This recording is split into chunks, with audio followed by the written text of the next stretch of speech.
پتہ ہی نہیں ہوتا کہ دن میں کرنا کیا ہے. وہ دن گزر جاتا ہے, وہ ہفتے گزر جاتے ہیں, ہفتوں کے ساتھ مہینے گزر جاتے ہیں, اور ہمارے معاملات پینڈنگ میں رہتے ہیں. تو ہماری جو ینگسٹر ہیں انہیں ٹائم مینجمنٹ پہ کتنا فوکس کرنا چاہیے؟ ہماری یوتھ جو ہمارے بچے ہیں, ہم ہیں, ہمارا جو بیسک ایک ریزن یہ بھی ہے کہ ہم جو پیچھے آ رہے ہیں وہ یہی ہے. اگر ہم نے ایک چیز سوچی ہے کہ ابھی ہم نے بیٹھ کے قرآن پاک پڑھنا ہے, ہم اس ٹائم پہ سو رہے ہیں, ہم نے وہ 10 منٹ سو کے گزار لی. پھر ہم نے سوچا کہ ہم نہا کر جائیں گے, ہم لیٹ اٹھے. اس کے بعد ہم نے سوچا کہ ہم امی کے پاس بیٹھیں گے, ہم ان کو اللہ حافظ بھی نہیں کر کے جا رہے. وہ جو صبح سے اٹھ کے ہمارے لیے ناشتہ بنا رہی ہیں, ہم لیٹ ہو گئے, ہم نہیں کھا کر جا رہے, ان کو بھی ڈسہارڈ کر کے گھر سے نکل رہے ہیں. تو ٹائم مینجمنٹ نہیں ہے. اگر ہم کہیں کہ ہم نے 5 بجے اٹھنا ہے تو ہم 5 بجے ہی اٹھ رہے ہیں. ہم نماز پڑھ لیں, اللہ تعالیٰ کو راضی کر لیں, قرآن پاک پڑھ لیں. وہ جو ماں اتنی محبت سے کھانا بنا رہی ہے کچن میں, تھوڑی دیر ان کے پاس چلے جائیں. آپ تو صبح سے گھر سے نکلے 2 بجے جا رہے ہیں, کوئی 3 بجے جا رہا ہے, کوئی شام 5 بجے. لیکن جو ہماری ہوتی ہے وہ اکثر شاپنگ کے لیے ٹائم مینیج کر لیتے ہیں. وہ شاپنگ کے لیے وہ تو بس ان میں ایک چیز نیچرل ہے کہ انہوں نے وہ ٹائم نکال لینا ہوتا ہے. لیکن اس میں بھی بہت ساری چیزوں کو وہ کر رہی ہوتی ہیں ایسا کہ مس ہو جاتے ہیں ان سے. یعنی کہ اگر انہوں نے کہیں کسی کو ٹائم دینا, اپنے بچے کو, اپنے بچے کے اسکول جانا ہے, اس کو اسٹڈی پہ فوکس کرنا ہے, گھر میں کسی مہمان کو, گھر کی کسی چیز کو ٹائم دینا ہے, تو وہ ٹائم اپنی شاپنگ پہ کراتی ہیں. اور یقیناً اس میں جو ہماری خواتین ہیں وہ گھر کو بھی ٹائم دے رہی ہوتی ہیں, اسپیشلی کچن کو زیادہ ٹائم دے رہی ہوتی ہیں. کچن میں وہ پھر کھانا, اس کے علاوہ جو باقی چیزیں ہیں اس کو بناتی ہیں, تمام گھر کا خیال کرتی ہیں. تو ہم سب اپنی خواتین کو سلام پیش کرتے ہیں کہ تعریف بھی ہو رہی ہے خواتین کی. اچھا, مدد کے حوالے سے بات کرتے ہیں. ہم اکثر دیکھتے ہیں کہ ہماری سوسائٹی میں جس وقت جب میں نے پروگرام میں بھی یہ بات کی کہ احساس کے حوالے سے ہمیں کتنا زیادہ اسلام میں بار بار کہتا ہے کہ اپنے ساتھ بیٹھے ہوئے شخص کا بھی خیال کرو, اپنے ہمسائے کا بھی خیال کرو, جو آپ کو مل رہا ہے اس کا بھی خیال کرو, اور جو مشکل میں آپ کا بھائی ہے اس کا بھی خیال کرو, اور بغیر کسی رنگ نسل کی تفریق کے بغیر آپ خیال کرو. تو احساس کا فیکٹر کتنا لازمی ہے ہمارے معاشرے میں, اور اس کو کس حد تک پروموٹ کرنا چاہیے؟ احساس, ہمدردی, محبت, یہ وہ چیز ہے جسے ہمارا دین لے کر آیا. محبت یہ وہ چیز ہے جسے ہمارا دین نبی آخر الزمان حضرت محمد صلی اللہ علیہ وسلم لے کر آئے تھے. آپ صلی اللہ علیہ وسلم نے یہ فرمایا کہ اگر آپ کے گھر کے پاس گھر ہے, ہمسائے ہیں, اپنے گھر کے سالن کا شوربہ بڑھا لو کہ ان کے پاس بھیج دو. اگر وہ نہیں بڑھا سکتے تو اپنے گھر کے سالن کی خوشبو کو ایسے محفوظ کر لو کہ ان کے گھر تک خوشبو بھی نہ جائے. تو یہ احساس ہے بچوں کو, اگر وہ ڈیمانڈ کرتے ہیں تو وہ کہاں سے دیں گے؟ پاکستان ہمارا وطن عزیز جسے اس وقت ہماری سخت ضرورت ہے. آپ دیکھیں پہلے کووڈ-19 کی وجہ سے لوگ بے روزگار تھے, گھروں میں بیٹھے. ابھی وہ جو اچھے گھر سے ہے یا جس کے پاس پیسہ پڑا اس کے لیے مشکل نہیں ہے, لیکن جو جس کے پاس نہیں ہے نا کچھ, وہ بہت زیادہ افیکٹ کر رہا ہے. 80% لوگ ایسے ہی ہیں, اور وہ ہم ہیں. اگر ہم سمجھے تو وہ ہم ہیں. پاکستان بینگا پاکستانی اور بینگا مسلم وہ ہم ہیں, ہمارے جسم کا حصہ ہے. وہ کووڈ-19 اس کی وجہ سے بہت زیادہ افیکٹ ہوئے ہیں. ابھی وہ سیٹ نہیں ہو رہا تھا کہ اب یہ سیلاب اس طرح سے متاثر کیا ہے. لوگ بے گھر ہو گئے ہیں, لوگوں کے پاس کھانے کے لیے کچھ نہیں ہے, ان کے پاس پینے کے لیے کچھ نہیں ہے, ان کے پاس رہنے کے لیے نہیں ہے, ان کے پاس پہننے کو نہیں ہے. چھوٹے چھوٹے بچوں کے ساتھ پھر رہے ہیں. آپ دیکھیں, آپ کا وزٹ ہو, چھوٹے چھوٹے بچوں کے ساتھ ہے, بزرگ ہیں وہ پھر رہے ہیں. کی بات ہے, ہم اپنے بچوں کا کتنا خیال کرتے ہیں. ہم دیکھتے ہیں کہ وہ بائک پہ جائیں تو ہم ان کو کہتے ہیں یار ان کو دھوپ لگ رہی ہے, ہم دھوپ میں نہیں نکالتے. وہ بچے خیمے میں ہیں, زمینوں پہ بیٹھے تک موجود نہیں ہے, صحت کا کوئی خیال نہیں ہے, صاف پانی نہیں ہے, کھانا نہیں مل رہا. تو واقعی مشکل کی گھڑی ہے, اور اس میں سب کو کردار ادا کرنا چاہیے. ہم نے اس میں دیکھا کہ لوگ موٹیویٹ بھی ہوئے, لوگ بار بار وہاں پہنچ بھی رہے ہیں. آپ بھی میرے خیال میں وہاں گئی ہیں, آپ کیا دیکھا وہاں پہ, کیسے مناظر تھے؟ بالکل چھوٹے چھوٹے سے بچے, بزرگ, اور اس طرح سے ان کی آنکھوں میں آنسو, ان کو دیکھ کے جیسے دل خون کے آنسو ہوتا ہو کہ ہم ان کو گھر دے دیں, ہم ان کو کپڑے دے دیں, ہم ان کو پہننے کے لیے دے دیں.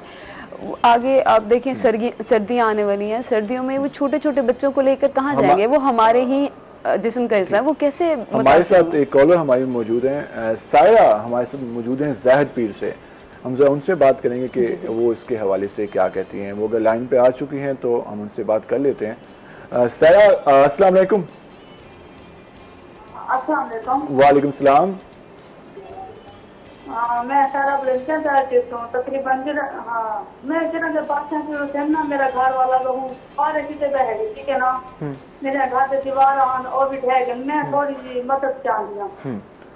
سایہ, ہم سب یہاں سے یہی میسج پہنچا رہے ہیں کہ جو ہمارے لوگ اس مشکل میں ہیں تو وہ ان کو مدد ہو سکے. آپ اپنے رہائش بتا دیں, کہاں پہ آپ کا گھر ہے, کہاں پہ آپ لوگ متاثر ہوئے, اور نمبر بھی لکھوا دیں تاکہ ہم جو بھی سن رہے ہیں وہ رابطہ کر سکتے میرا پروگرام کے بعد تو پیسہ میرے نال رابطہ کر سکتے میں بعد آن لائن میں نہیں دکھا سکتی ہوں. ٹھیک ہے. زید پیر سے آپ کا تعلق ہے؟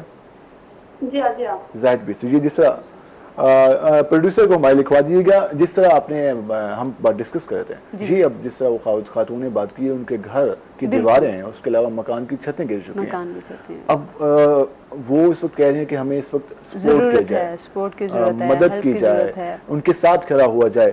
اب اس میں گورنمنٹ کہہ رہی ہے کہ ابھی وہ علاقوں میں سروے ہوگا, جب پانی خشک ہوگا پھر ہم دیکھیں گے, تب تک تو بہت ٹائم گزر جانا ہے. دیکھیں یہ صرف گورنمنٹ کا ہی تو کام نہیں ہے, ہم یہ ساری چیز صرف گورنمنٹ کو دے دیں کہ وہ کام کرے, ہم اپنے لیے نہیں کرتے. اب ہم کھانا کھا رہے ہیں, ٹھیک ہے, ہمارے ساتھ کا بھوکا بیٹھے تو ہم جا کے گورنمنٹ کو کہیں کہ آئیں آپ اس کو کھانا دیں. اگر ہمارے پاس 2 چادریں ہیں, ہم اس کو ایک کو پہن رہے ہیں اور ایک کو سنبھال کے رکھ کے بیٹھے ہوئے ہیں, تو ہم جا کے گورنمنٹ سے کہیں گے, ہم کسی ادارے میں جا کے کہیں گے کہ آپ اس کو دیں. ہم خود کر رہے ہیں, ہم اپنی اٹھا کے اس کو دے سکتے ہیں نا, نہیں دے رہے. جہاں آپ پہلے اپنے 10 ڈریس بناتے وہاں پہ آپ 6 بنا لو, 4 ان مستحقین کو دے دو. آپ اپنا نیا کپڑا نہیں دے رہے ہو, اپنا استعمال شدہ دے دو, ان کی ضرورت تو پوری.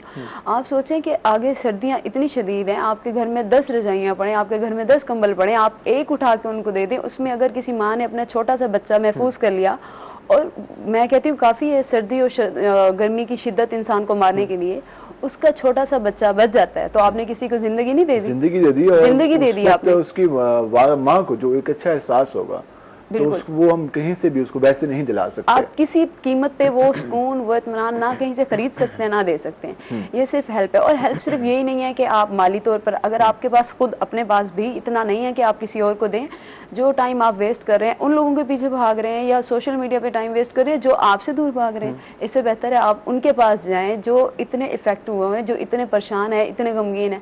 آپ زیادہ نہیں, تھوڑا کھانا لے کے چلے جائیں, ان کے پاس چلے جائیں, ان کے ساتھ بیٹھیں, ان سے باتیں کریں, ان کا دل اچھا ہوگا. اچھا, ہم ایک سب سے مشکل بات ہے وہ جو ہمارے اسلام سے متاثرہ لوگ ہیں وہ جو فیس کر رہے ہیں, ان کے پاس گھر نہیں ہے. اب فیملی میں بچے بھی ہیں, خواتین بھی ہیں, بزرگ بھی ہیں. اور میں خود ایک فلڈ والے علاقے میں گیا, روجان میں, مجھے دیکھ کے افسوس ہوا کہ ایک بزرگ خاتون تھی, وہ خیمے میں تھی اور وہ اٹھ نہیں سکتی تھی, وہ مشکل سے چل پائی تھی, وہ بیمار تھی, اس سے وہ فالج تھا. اب اس کے جو بچے ہیں ان کی ہمت تھی کہ وہ اپنی ماں کا بھی خیال کر رہے تھے اور اس کے ساتھ ساتھ اپنی خواتین کا بھی, اپنے بچوں کا بھی خیال کرے. تو ان کے پاس کچھ نہیں تھا, ایک خیمہ تھا وہ بھی پھٹا ہوا تھا, اس میں بھی سوراخ تھے.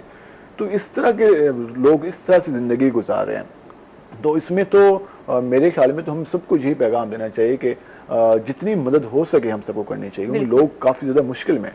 یہ آج یا پہلی دفعہ کوئی ایسی مشکل مسلمانوں پر یا پاکستانیوں پر نہیں آئی کہ ہمارے پاس اس کی پہلے کوئی مثال موجود نہیں ہے. اگر ہم اپنی تاریخ دیکھیں نا, تاریخ اسلام میں, دین اسلام میں, جب مہاجرین اور انصار ایک دوسرے کے پاس رہے تھے تو اللہ تعالیٰ کے نبی نے جب فرمایا تھا کہ کوئی ہے کسی کے پاس کچھ ان کو دینے کے لیے, تو ایک اور کالر موجود ہیں, حسان ملتان سے ہیں. ذرا ہم حسان سے بات کرتے ہیں. حسان کیسے ہیں آپ؟ حسان آپ کو آواز آ رہی ہے؟ جی جی مجھے آواز آ رہی ہے. اچھا بلال خان صاحب میں آپ سے, جی آواز آ رہی ہے. جی پوچھیں. ایک سوال کرنا چاہ رہا تھا. جی سوال کریں, اپنے ٹی وی کی آواز کم کر لیں, سوال کریں. چاہ رہا تھا آپ کی جو مطلب کہ اس کا مہمان خصوصی ہے آپ کے ساتھ. آپ کی آواز نہیں آئی تو اس لیے ہم بات آپ سے مکمل نہیں ہو سکی. اچھا, ہم بات کر رہے تھے سیلاب کے حوالے سے. جس طرح اب خواتین ہیں, بچے ہیں, ان کا بھی خیال بھی کرنا. اس کے علاوہ جس طرح کی بیماریوں کا سلسلہ ہے, وبائی امراض, وہاں پہ گیسٹرو کا مرض پھیلتا جا رہا ہے, اسکن کی پانی رکے رہنے کی وجہ سے اور بھی بیماریاں ایسی آئیں گی کہ اور زیادہ مشکل ہو سکتی ہے ہمارے لیے. تو اس کے لیے تو پھر ایک اور سب سے اہم ایشو جو چل رہا ہے وہ میڈیسن کی شارٹیج چل رہی ہے. ہم نے دیکھا کہ احساس کی ہم بات کر رہے ہیں, مدد کی بات کر رہے ہیں, لیکن ہمارے یہاں وہ لوگ بھی موجود ہیں جو ان مواقعوں سے بھی فائدہ اٹھاتے ہیں, اور پھر وہ ان چیزوں کی قیمتوں میں اضافہ ہو جاتا ہے, شارٹیج ہو جاتی ہے. اس میں میرے خیال میں ہمیں پیغام دینا چاہیے کہ ہم سب کو, پوری کمیونٹی کو, منافع بعد میں کمائے جا سکتے ہیں, کمائی بعد میں کی جا سکتی ہے, لیکن مشکل کی گھڑی میں اپنے بھائیوں کا ساتھ دینا چاہیے. ہمارے جیسے بھائی ہیں, کل وہ مشکل میں ہمیں بھی شاید پرسوں ہمارے ساتھ ایسا ہو جائے, ہمیں یہ وقت دیکھنا پڑ جائے. اللہ نہ کرے ایسا ہو ہم سب کے لیے, لیکن انسان ہے, اس طرح کی کیفیت ہو سکتی ہے. تو جو ایک دوسرے کا خیال ہے وہ ہم سب کو کرنا چاہیے. اب جو چیز وہ اپنے لیے 100 کی 200 500 میں لا رہے تھے، اب جیسے ہم منافع کمانے لگ گئے یا ہم راتوں رات امیر ہونے کے چکر میں آ گئے، اب وہ 1000 میں، جو 1000 میں لینے جا رہا ہے وہ سوچ رہا ہے میں اپنے گھر کا کروں یا کسی اور کی ہیلپ کروں. ہمیں تو چاہیے کہ ہم ہیلپ کریں، یہ نہیں ہے کہ یہ کسی ایک فرد کا ہے. کوئی کپڑے والا ہے وہ کپڑا دے دے، کوئی جوتیاں بنا رہا ہے وہ جوتیاں دے دے، اس کو تو نہیں فرق اتنا پڑے گا. اگر کوئی چیز بنا رہا ہے وہ دے دے، اگر کسی کے پاس گندم زیادہ ہے وہ ان کو ڈونیٹ کر دے، اگر کسی کے پاس منی ہے وہ ڈونیٹ کر دے، کسی کے پاس کچھ نہیں تو آپ تھوڑا سا ٹائم دے دیں. اس وقت بات کر رہے ہیں کہ جو بیسک ان کی نیڈ ہے، خوراک اور ان کی رہائش، ان کے لیے کپڑا اور صحت، 3 چیزوں کی بات کر رہے ہیں. ابھی ہم ایجوکیشن کی بات نہیں کر رہے ہیں، ابھی ہم باقی معاملات کی بات نہیں کریں کہ وہ اپنے گھر میں کیسے رہیں گے، وہاں پہ انوائرمنٹ کیسا ہوگا، وہاں پہ انفیکشن کنٹرول کے حوالے سے کیا ہوگا، وہاں پہ ڈیزیز کتنی ہوں گی. تو ایجوکیشن کس حد تک متاثر ہوگی بچوں کی اور خواتین کی؟ بہت ساری چیزیں ایسی ہو گئی ہیں کیونکہ ہم نے ان کو کور کرنے میں بہت سارا ٹائم لگ جائے گا. اسکولوں میں پانی، اسکولوں کی چھتوں سے زیادہ اوپر پانی تھا اور وہ اسکول بہہ گئے، اور وہ بہہ جائیں گے. اگر پانی وہاں پہ سٹے ہے تو وہ کتنی دیر عمارت اور اس کو کر سکتی ہے فیس، وہ تو گر جائیں گی. بہت مشکل حالات ہیں اور ہم سب کو ایک ہو کے چلنا ہوگا، ہم سب کو ہیلپ کرنی ہوگی اور ہر طریقے سے جو جتنی ہیلپ جس طریقے سے کر سکتے ہیں اس کو اتنی ہی ہیلپ کرنی چاہیے. آپ سیلاب زدہ متاثرہ علاقوں میں گئی، مظفر گڑھ کے ہم نے جو نواح کے علاقے تھے وہاں بھی کٹاؤ دیکھا، اس کے علاوہ ہیڈ محمد والی سائڈ طوفانی بارشیں آئیں جہاں بھی، تو وہاں پہ کیا مناظر تھے؟ کیا لگتا ہے کہ لوگوں کو بس اتنی سکت ہے کہ وہ کچھ ٹائم گزار لیں گے؟ اچھا، یہ بھی ایک چیز میں پہلے گئی تو میں نے وہاں پہ یہ بھی دیکھا کہ کچھ لوگ غلط پلیس پہ بھی بیٹھے ہوئے تھے. مینس دیٹ کہ پانی جب میرا وزٹ ہوا تو یہ ادھر ہیڈ محمد علی اس کے بعد جو باغ ہے وہاں اتنا پانی تب تھا. تو فیملی کے ساتھ ہی میں تھی، میں نے دیکھا کہ وہاں پر لوگ اٹھ نہیں رہے تھے. ان کو پتا تھا کہ پانی زیادہ ہے، یہاں اتنا پانی ہے، ہمیں یہ جگہ چھوڑ دینی چاہیے. ٹھیک ہے، وہ بھی ہماری غلطی ہے اگر وہ وہاں پہ بیٹھے ہوئے ہیں نا ایک ایسی جگہ پر جہاں پہ ان کو کسی بھی طرح کا کوئی خطرہ ہو سکتا ہے، اور ہوا بھی، ان کے گھر بھی بہہ گئے. اس میں 2 فیکٹر آ جاتے ہیں. ایک تو ہم نے سوشل میڈیا پہ ایک نوشہرہ کے جو اے سی تھی خاتون، ان کی ایک ویڈیو وائرل دیکھی کہ وہ پہلے ہی پہنچی اور لوگوں کو گھروں سے باہر نکال رہی تھی اور اس نے ہاتھ میں لاٹھی پکڑی ہوئی تھی. ایک یہ فیکٹر ہے کہ اس میں ہماری ایڈمنسٹریشن کی بھی کچھ کوتاہیاں ہیں کہ وہ ان علاقوں میں وہاں سے لوگوں کو نہیں نکال پائی. اور وہ لوگوں کو بھی مسئلہ ہے کہ آپ دریا کے علاقے میں جہاں پہ دریا کا بہو ہے، جہاں پہ سیلابی ضلع میں گزرنا ہے، وہاں پہ ہم دکان بنا لیں گے یا پھر اپنا گھر بنا لیں گے یا کوئی اپنا اسٹال لگا کے بیٹھ جائیں گے تو اس نے تو آنا ہے، اس نے تو اپنے راستے سے آنا ہے. تو یہ پرابلم ہے، اس میں حکومت کو لوگوں کو خود خیال کرنا چاہیے. گورنمنٹ ٹھیک ہے ایک بڑے پیمانے پہ وہ کام کرتی ہے، چھوٹی چھوٹی چیزیں ہم خود بھی کر سکتے ہیں. اب جیسے میں وہاں ایک وجہ سے میں ملی، میں نے ان سے پوچھا کہ آپ یہ بتائیں آپ اتنا پانی دیکھ رہے ہو، یہ کسی کی کنٹرول کی چیز نہیں ہے کہ آپ اس کو روک سکتے ہیں، کوئی بھی نہیں اس کو روک سکتا، تو آپ لوگ یہاں سے چلے کیوں نہیں جاتے؟ یہ آپ لوگوں کو پتا ہے. اب وہ ایک بند بنا ہوا، اس کے بعد دوسرا اتنی مٹی ڈالی، اوپر گھر بنا کے بیٹھے ہوئے. میں نے ان سے پوچھا، میں نے کہا آپ کو اس چیز کا ڈر نہیں ہوتا کہ اگر یہاں پہ سیلاب آتا ہے تو آپ کے پاس باقی کیا رہ جائے گا؟ آپ لوگوں کی جان کے جانے کا خطرہ ہے. تو مسکرا کے کہنے لگی، کہتی نہیں کچھ نہیں ہوتا. ہاں، یہ تو یہ چیز بھی اب ہم اپنے ساتھ خود بھی کرتے ہیں. اس میں ایک اور چیز بھی تھی جو میں نے بھی نوٹ کی، وہ یہ تھی کہ جب ہم رجحان میں گئے اور لوگوں سے بات کی جو دریا کے اندر موجود تھے، اور ہم جیسے ایک ٹائپ بنا ہوا دریا کے اندر بیٹھتے ہیں اور باقاعدہ اپنا انہوں نے یہ کہا کہ ان دنوں میں بارشیں زیادہ ہو رہی تھی، تو انہوں نے یہ کہا کہ اب بارشیں زیادہ ہیں، ہم باہر جاتے ہیں ہمیں خیمہ بھی نہیں ملتا، تو وہاں تو ہم بہتر ہے کہ ہم یہیں پہ رہتے ہیں جہاں تم دعا مانگ رہے ہیں، لیکن وہاں تو دعا کا بھی آپشن نہیں ہے ہمارے پاس، کیونکہ بارش اوپر سے ہو رہی ہوتی ہے، بچے ہوتے ہیں بیمار ہو جاتے ہیں. تو یہ بھی فیکٹر تھا مختلف. بہت ساری چیزیں، کچھ لوگ واقعی ہی اپنے گھروں میں تھے، سیف تھے، ان کے لیے بھی مشکل بن گئی، لیکن کچھ لوگ خود بھی ایسی جگہ میں بیٹھے تھے جہاں وہ پریشانی کے لیے خود ان کے لیے بھی پریشانی ہوئی اور ہمارے لیے بھی ہوئی. اچھا، اس کے ساتھ ہم دیکھتے ہیں کہ ہمارے یہاں بعض کا ہم کہتے ہیں کہ یار آفت آ گئی، یہ دعا بھی مانگ رہے ہوتے ہیں، اور بعض لوگ کہتے ہیں کہ یہ گناہوں کی سزا ہے. لیکن کہیں پر ہم دیکھیں کہ اس میں ہم سب کی خامیاں کوتاہیاں بھی ہیں. ہم نے 2010 کا 11 کا فلڈ دیکھا، اس کی ایک رپورٹ بنی، اس کے بعد کچھ کام نہیں ہوا. پھر 2022 میں دیکھ رہے ہیں، اور پھر میں بھی آگے اللہ نہ کرے، ہم دعا کرتے ہیں کہ ایسا نہ ہو، کیونکہ ہم تو افورڈ نہیں کر سکتے، ہماری قوم یہ افورڈ نہیں کر سکتی. لیکن اگر تیاری نہیں کی جاتی تو پھر آنے والے دنوں میں دیکھنا پڑے گا اور زیادہ مشکلات. اب جو لاکھوں لوگ بے گھر ہوئے ہیں، ان کے گھر بنانے کے لیے ان کے اتنا بجٹ اور ان کی تو ساری چیزیں چلی گئی. ان کے گھر گئے, ان کے مکان گئے, وہ بے روزگار بھی ہوئے, اپنا علاقہ بھی چھوڑا, پتہ نہیں کب ان کا واپس سیٹ ہوتا ہے, کب وہ واپس جاتے ہیں, ان کے لیے مشکلات. اس کا پورا امپیکٹ پورے ملک پہ ہوگا, پورے ملک کی اکانومی اور ہماری اکنامی پھر سے ایک بار ڈسٹرب ہو جاتی ہے. ابھی وہ کووڈ کی وجہ سے آپ ایسے میتھ وغیرہ کی تو آپ کو کیلکولیشن ہی ہم کر لیں تو جب سبزی نہیں ہوگی, جب کھیتی نہیں ہوگی, تو ایسا ہی ہوا ہے. پانی ابھی جب وہ تھا فلڈ تو اس کی وجہ سے سبزیاں رک گئی ہیں. کتنے باغ, کتنی میں دیکھ رہی تھی کہ وہ ساری سبزیاں, سارے فروٹ بہے جا رہے ہیں, جو رہ گئے وہ بھی خراب. اجناس کی کمی ہوگی اور پھر ہم سب کو مشکل کا وقت دیکھنا پڑے گا. تو اس میں اگر یہ پہلے سے کنٹرول کیا جاتا یا آنے والے, چلیں یہ بھی ہم نے گزار لیا, اس کو ہم نے برداشت کر لیا, ابھی بھی ٹائم لگے گا آگے آنے والے دنوں میں کوئی پالیسی بن جائے, پالیسی میکنگ ہو جائے تاکہ اس طرح کے فلڈ کا مقابلہ کیا جا سکے, کچھ اس کا متبادل ہو تاکہ پانی, ڈیمز کی بات ہے, اس کے علاوہ باقی چیزیں ہیں, واٹر ریسورس کی بات ہے, اس میں کچھ ہو سکتا ہے, لیکن اس پہ توجہ کم دی جاتی ہے.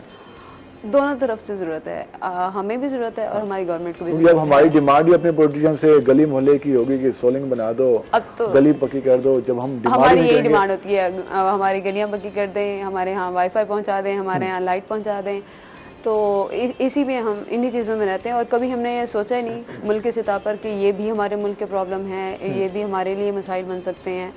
اب دیکھیں وہ جو افیکٹ ہوئے ہیں, یہ اللہ تعالیٰ کی طرف سے آزمائش ہے. جو متاثر ہوئے ہیں ان کے لیے تو آزمائش ہے, سو ہے. جو نہیں ہوئے ان کے لیے بھی ہے کہ اللہ تعالیٰ فرماتے ہیں جب میرا بندہ بھوکا بیٹھا تھا تو تم نے اس کو کیا پہنچایا. بالکل, تو ہم بھی اس کے لیے جواب دیں. وہاں تو اللہ خود آ جاتا ہے کہ میں بیمار تھا, اللہ تعالیٰ فرماتے ہیں میں بیمار تھا, اس کے لیے آئے تھے, مطلب کہ وہ تو اللہ خود انسان کی شکل میں حدیث قدسی ہے کہ اللہ تعالیٰ فرماتے ہیں میں بھوکا تھا, مجھے کھانا کیوں نہیں. یا اللہ آپ بھوکے تھے, جی میں اپنے بندے کے روپ میں بھوکا تھا, مجھے کیوں نہیں دیا.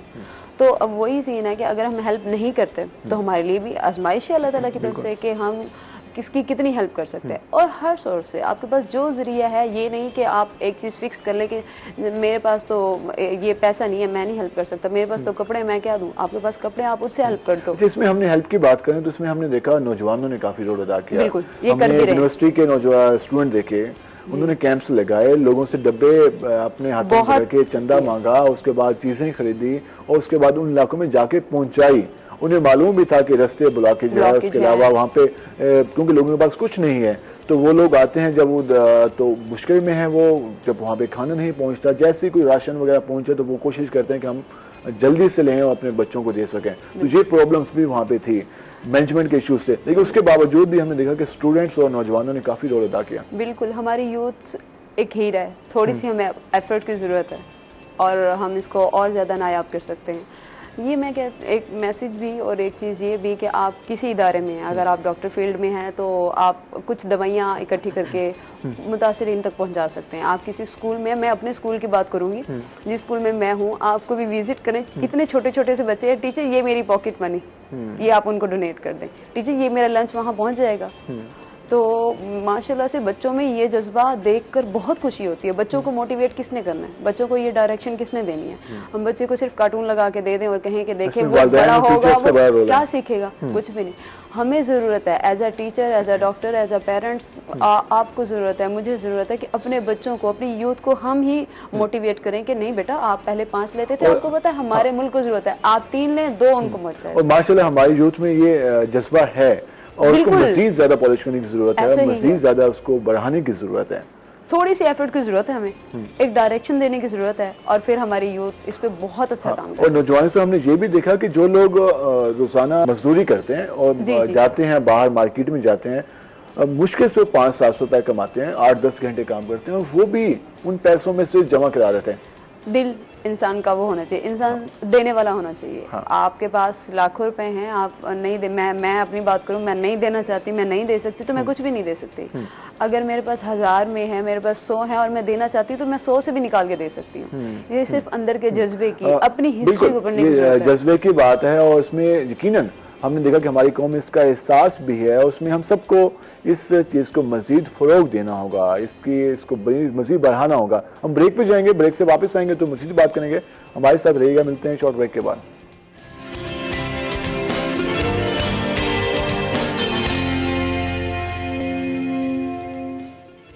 ویلکم بیک ناظرین. جس طرح ہم بات کر رہے تھے, ہم نے بریک سے پہلے جس طرح فلڈ کے حوالے سے بات کی, احساس کے حوالے سے بات کی, مدد کے حوالے سے بات کی, اور ہم نے بتایا کہ ہمارے نوجوان کس طرح سے اس مشکل ٹائم میں اپنی قوم کے ساتھ کھڑے ہیں اور وہ اپنا ایک کردار ادا کر رہے ہیں. ہم لوگ بتا رہے ہیں کہ زندہ قومیں مشکل وقت میں اسی طرح سے کام کرتی ہیں, اسی جذبے کے ساتھ کام کرتی ہیں. ہماری دوسری مہمان بھی ہمیں جوائن کر چکی ہیں, سوشل ایکٹیوسٹ ہیں دعا بخاری. السلام علیکم. امید ہے آپ خیر خیریت سے ہوں گی. آپ نے صبح ناشتہ کیا؟ نہیں. چلیں کوئی بات نہیں, چائے آپ پی سکتے ہیں. تھینک یو سو مچ. اچھا, جس طرح ہم فلڈ کے حوالے سے احساس کی بات ہوئی تو میں نے کہا کہ سب کو احساس کرنا چاہیے. بالکل بالکل. اور اس میں تو دیکھیں ہر چیز کا بیسک روٹ ہی احساس ہے. جب آپ کے پاس احساس ہوگا تو آپ سب کچھ کریں گے, اپنے لیے بھی دوسروں کے لیے بھی. اور ہم دیکھتے ہیں کہ احساس کا تو وہ جو ایک فیکٹر ہے وہ جانوروں میں بھی ہوتا ہے. جی, جانوروں میں بھی ہوتا ہے. ہاں, احساس بیسک ایلیمنٹ ایسا ہی ہے. وہ ہر جو بھی جاندار چیز ہے وہ ایک چیز کا خیال کر رہی ہوتی ہے, احساس کر رہی ہوتی ہے. وہ اپنے بچوں کا, اپنے ساتھ رہنے والوں کا, اپنے جو سرکل میں لوگ موجود ہوتے ہیں اس کا بھی خیال کر رہی ہوتی ہے. تو as a human, as a انسان ہم پہ کتنی بڑی ذمہ داری ہے. بالکل ذمہ داری ہے, اور میں نے یہی کہا نا کہ احساس بیسک ایلیمنٹ ہے. جب ہم کچھ بھی کرتے ہیں اپنے لیے کسی کے لیے تو obviously احساس ہوتا ہے تو کرتے ہیں. ہم فیل کر رہے ہوتے ہیں کہ سامنے والا پین میں ہے, اسے ہماری ضرورت ہے اور ہمیں اس کے لیے کچھ کرنا چاہیے اگر ہم کر سکتے ہیں. دو قسم کے جذبات ہم دیکھتے ہیں, ایک نیگیٹو ایک پازیٹیو.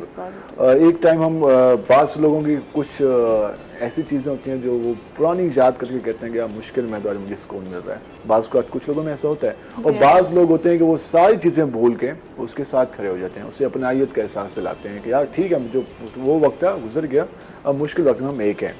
تو یہ جو دو فیکٹرز ہیں اس پہ کتنا زیادہ کام کی ضرورت ہے, کتنی تربیت کی ضرورت ہے, اور اسپیشلی نوجوانوں میں, ہمارے بچوں میں, ہماری خواتین میں. اچھا دیکھیں, ایک تو سب سے پہلی بات یہ ہے نا کہ یہ چیزیں آپ کے گھر سے شروع ہوتی ہیں. جب آپ یہ دیکھتے ہیں کہ آپ کے گھر میں کیسے ٹریٹ کیا جاتا ہے. ہمارے کالر موجود ہیں تاج لنگھا میاں والی سے. چلے میرے شہر سے کال ہو گئی. تو السلام علیکم تاج لنگھا صاحب. اللہ کا شکر, آپ سنیں کیسے؟ ٹھیک میں نمبر لکھنے واسطے میں کال کی اپنا نمبر تو سینڈ کر دو. میں ٹھیک ہے, میں ٹھیک ہے, ہماری ٹیم آپ کو ہمارا نمبر سینڈ کر دے گی. بہت شکریہ تاج لنگھا صاحب. اچھا, ہم احساس کے حوالے سے جس طرح بات کر رہے تھے اور جذبات کے حوالے سے بات کر رہے تھے اور ایموشنز کے حوالے سے بات کر رہے تھے, اس میں کتنے زیادہ تربیت کی کتنی ضرورت ہے اس میں؟ جی میں بھی یہی بات کر رہی تھی کہ یہ چیزیں بیسکلی آپ کے گھر سے شروع ہوتی ہیں. آپ دیکھتے ہیں کہ آپ کے گھر میں کیسے ٹریٹ کیا جاتا ہے سراؤنڈنگ میں لوگوں کو, اور اس حوالے سے پھر آپ کے اندر ایک چیز بلٹ ان ہو جاتی ہے کہ میں نے یہ کرنا ہے, یا اگر میرے گھر والے ایسا کر رہے ہیں تو کیوں کر رہے ہیں. اوبویسلی آج کل کے تو جو بھی بچے یا آپ جسے کہہ لیں کہ ٹین ایجرز ہیں وہ تو ویسے بھی بہت کیوریس ہوتے ہیں ان چیزوں کے بارے میں کہ اگر ہمارے پیرنٹس جو ہے وہ کسی کے ساتھ ٹریٹ کریں, اچھا ٹریٹ کریں تو کیوں کریں, برا کریں تو کیوں کریں. تو یہ چیزیں بیسکلی آپ کے گھر سے ہی اسٹارٹ ہوتی ہیں. آپ سوشل ایکٹیوسٹ ہیں اور آپ کو تو زیادہ لوگوں کے ساتھ ملنا بھی ہوتا ہے, آپ لوگوں کے رویے بھی دیکھ رہے ہوتے ہیں, ہیلپ بھی کر رہے ہوتے ہیں, سمجھا بھی رہے ہوتے ہیں. ایک جو چیز اس وقت ہے ہمارے معاشرے میں کہ اب وسائل کم ہوتے جا رہے ہیں, آمدن کم ہوتی جا رہی ہے, اخراجات بڑھتے جا رہے ہیں, اور لوگوں کے بیہیویئرس نو ڈاؤٹ جب آپ کے پاس کچھ نہیں ہے, کم ہوتا جا رہا ہے تو بیہیویئرس چینج ہوتے ہیں, اس کا افیکٹ بھی ہوتا ہے.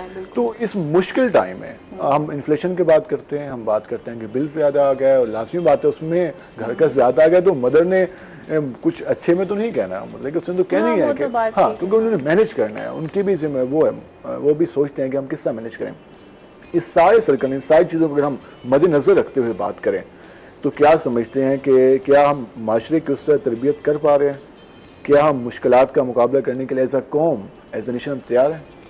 اچھا, تربیت کا ہی تو سارا پرابلم ہوتا ہے نا. میں نے ابھی یہی بات کی نا کہ تربیت ہی نہیں ہو پا رہی ہے ٹھیک طرح سے. مس کمیونیکیشن ہے, کمیونیکیشن گیپ ہے پیرنٹس کے اور بچوں کے بیچ میں.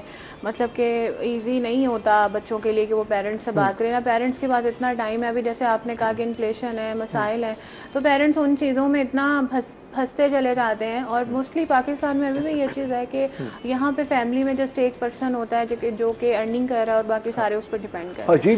حالانکہ یہ نہیں ہونا چاہیے. اب اس ٹرینڈ کو چینج ہونا چاہیے. دیکھیں آپ ویسے بھی اگر دیکھیں نا کہ آج کل جو یہ مہنگائی کا سسٹم ہے نا, وہ مہنگائی ہمیں کیوں لگتی ہے کہ مہنگائی ہے, کیونکہ یہ سسٹم ہماری فیملیز میں اب تک ہے کہ ایک بندہ سورس آف ارننگ اور باقی سارے اس پر ڈیپینڈ کرتے ہیں. ایک بندہ کما رہا ہوتا ہے. جب 6 کے 6 کمائیں گے تو مہنگائی نہیں لگے گی.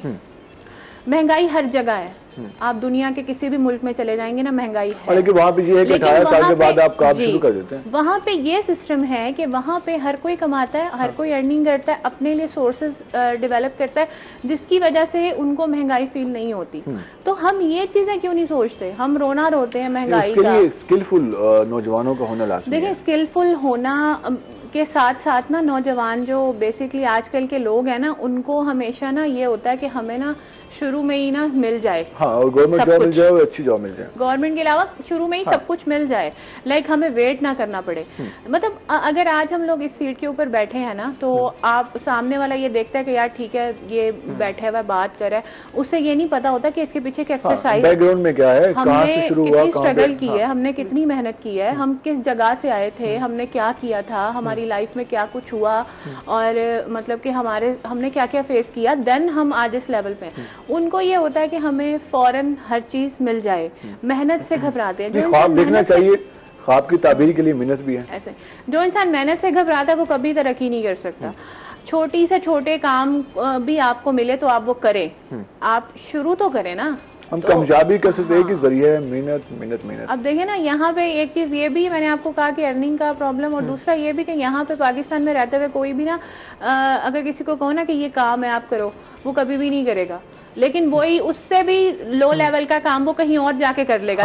ہم دیکھتے ہیں کہ ہمارے باہر لوگ جاتے ہیں اور مشکل میں کام کر رہے ہوتے ہیں, لیکن جہاں پہ ہماری سوسائٹی کی باتیں, ہمارے خاندان, ہماری عزت, ہمارا وقار, ہم کہتے ہیں کہ وہ شاید. دیکھیں ہمیں یہ انڈرسٹینڈ کرنے کی ضرورت ہے کہ کوئی بھی کام چھوٹا یا بڑا نہیں ہوتا. ہم نے سورس آف ارننگ ڈیولپ کرنا ہے اپنے لیے, اپنے گھر والوں کے لیے. جب آپ لوگوں کی یہ سوچ چینج ہو جائے گی نا یوتھ کی اور لوگوں کی, تو پھر کچھ بھی فیل نہیں ہوگا, نہ مہنگائی نہ انفلیشن, اور آپ کے لیے کوئی مسئلہ نہیں ہوگا. اور اسکلفل ہو سکتے ہیں, اب تو ایزیلی اسکلفل ہو سکتے ہیں.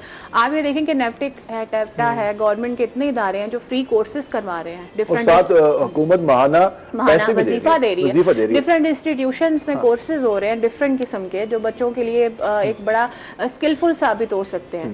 تو کوشش تو کریں نا, کوشش کی جا سکتی ہے. اور یقیناً دعا کی یہ بات بالکل ٹھیک ہے کہ اتنے سارے حکومت بھی کوشش کر رہی ہے. اس کے علاوہ ہم اپنے مارکیٹس میں بھی دیکھ رہے ہیں کہ جگہ جگہ ٹریننگ سینٹرز کھل گئے ہیں, اور وہاں پر کچھ ماہ میں بہت کم پیسے ہیں جس میں آپ اچھا کما سکتے ہیں. تو اس پہ بھی ہمارے نوجوانوں کو, ہماری خواتین کو بھی اس پہ بھی فوکس کرنا چاہیے, تاکہ وہ اپنا سرکل, اپنی فیملی کو بھی سپورٹ کر سکیں اور اپنے اخراجات بھی برداشت کر سکیں. یہ جو ہم اپنے والدین پہ بوجھ بن کے گھومتے ہیں نا, اس کو کچھ کم ہونا چاہیے. اچھا, فیمیلز میں نا یہ ٹرینڈ بہت زیادہ چینج ہونے کی ضرورت ہے. یہ جو اسٹیریوٹائپ ٹرینڈ ہے نا فیمیلز کے اندر, اچھا قصور خیر ان کا بھی نہیں, کیونکہ انہیں بچپن سے یہی بتایا جاتا ہے کہ تم نے شادی کرنی ہے, انہیں یہ نہیں سکھایا جاتا کہ تم نے ارننگ کرنی ہے.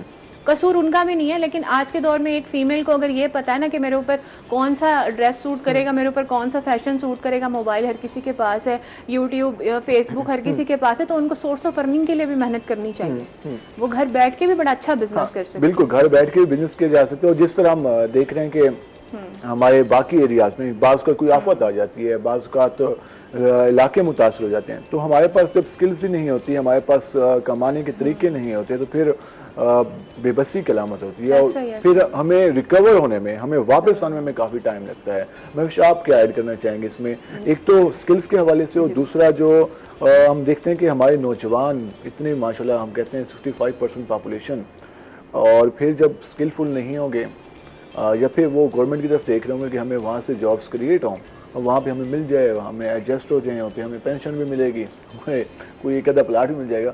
تو یہ جو سوچ ہے اس کو کس طرح چینج ہونے کی ضرورت ہے؟ میں دعا کی بات کو اپریشیٹ کروں گی, اور وہی کروں گی کہ ہم نے ہی ایک مائنڈ سیٹ بنایا ہوا کہ بیٹا جو ڈاکٹر ہے اسی کی رسپیکٹ ہے, اسی کے پاس ارننگ ہے, وہی سب کچھ ہے, اسی کے پاس سب کچھ ہے.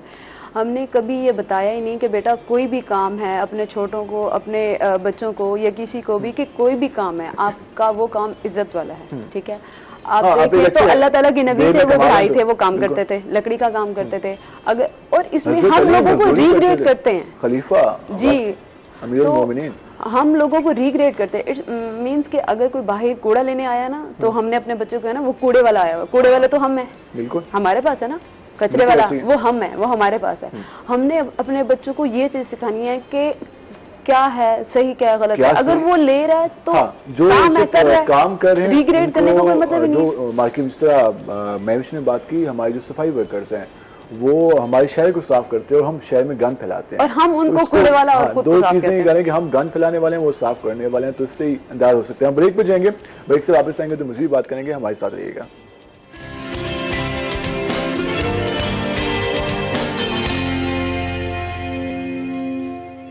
ویلکم بیک ناظرین. جس طرح بریک سے جانے سے پہلے ہم نے ڈسکشن کی نوجوانوں کو سکھانے کے حوالے سے, اسکلز کے حوالے سے, اس کے علاوہ ہم فلڈ کے حوالے سے بھی بات کریں کیونکہ یہ مشکل ٹائم ہے. ہمارا سندھ, ہمارا جنوبی پنجاب اور اس کے علاوہ کے پی کے اور باقی بلوچستان کے کئی علاقے سیلاب سے بری طرح متاثر ہوئے, تو ہم وہ بھی بار بار میسج دے رہے ہیں کہ اس مشکل وقت میں اپنی بہنوں اپنے بھائیوں کے ساتھ ہمیں کھڑا ہونے کی ضرورت ہے. میں بھی جس طرح ہم بات کر رہے تھے فلڈ کے حوالے سے بھی بات کی, ساس کے حوالے سے بات کی, اسکلز کے حوالے سے, اگر ہم کنکلوژن کی طرف جاتے ہیں اس وقت, ایک تو ہم سب بار بار کہہ رہے ہیں کہ ہم سب کو رول ادا کرنا چاہیے, ہم سب کو اپنا ایک حصہ ہے ان کو دینے کے لیے کوئی کھلے دل کے ساتھ آنا چاہیے. یہ تو سارا چلتا رہے گا. اس میں ہماری حکومت, ہمارے پولیٹیشینز, ہمارا معاشرہ, ہمارے جو باقی اسٹیک ہولڈرز ہیں کس طرح سے ایک پیج پہ جا کر اس طرح مدد کر سکتے ہیں, کیونکہ یہ آفت آتی ہے پھر گزر جاتی ہے, پھر آتی ہے پھر گزر جاتی ہے, اور یہ سلسلہ ہم ایک آفت سمجھ کے گزار دیتے ہیں. اس کے لیے پالیسی کتنے بننے کی ضرورت ہے؟ نو ڈاؤٹ کہ ہمارے پاکستانی ان مشکل حالات میں ایک دوسرے کی ہیلپ بھی کریں. اس کے لیے ہمیں دو چیزیں ہیں. ایک تو یہ کہ اب جیسے یہ ٹائم ہمارے اوپر اتنا مشکل ہے, پہلے 2010 میں سیلاب آیا تب ہم نے کوئی اچھے حفاظتی اس طرح سے اقدامات نہیں کیے یا اس طرح سے اپنا کچھ ارینجمنٹ نہیں کیا کہ ہم دوبارہ اس آفت سے سیف رہ سکیں.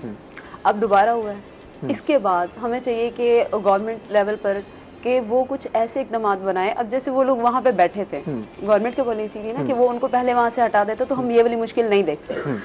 اور بھی ایریاز میں وہ جو بنائے ہوئے بڑے بڑے ہوٹل بنائے ہیں وہ دریا کے کنارے پہ بیٹھے ہوئے ہیں, وہ تو گورنمنٹ روک سکتی ہے. لازمی بات دریا میں طوفانی آئی تو اس کے بعد وہ ہوٹل برداشت نہیں کر پائے. کہاں برداشت ہو سکتے ہیں؟ آپ دیکھیے کہ وہ بیٹھے ہوئے وہ دریا کی زمین, وہاں سے پانی اتنا گزر, کیسے سیف رہ سکتے ہیں؟